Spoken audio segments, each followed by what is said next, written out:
Lahat ng mga kakosa ko, ng mga nalaya, pumupunta sa akin, nakikipagkita sa akin. Yung respeto nando doon.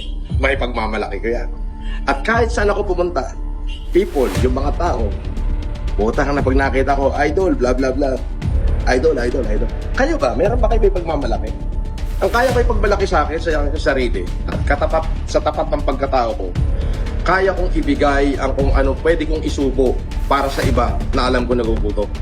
Kayo, ano may pagmamalaki nyo? Wala, di ba? Puro lang kayo kwento.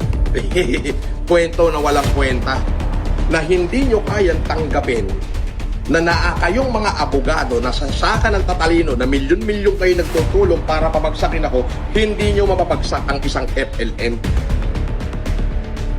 Di ba? Hindi nyo kayang pabagsakin ang isang Francis Leo Marcos. O yung Norman Mangusin. O yung Kulaong. Hindi nyo kayang pabagsakin yan. O, di ba? O, sige nga. Go! Interviewin nyo lahat ng gusto nyong interviewin. Pero hindi nyo kayang pabagsakin ang isang Francis Leo, ang isang FLM, ang Kulaong o Norman Mangusin. O Iskato. Di ba? Lahat ng effort, ginawa nyo na. Ano nangyari? Ano nangyari? Lahat ng effort. Napabagsak nyo? Hindi.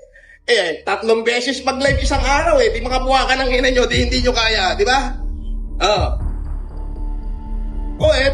Pag ando kayo sa mga GC nyo, pag ando kayo sa mga live nyo, at tatalino nyo, bomba dito, bomba doon, bomba dito, bomba doon. Weaponize dito, weaponize doon.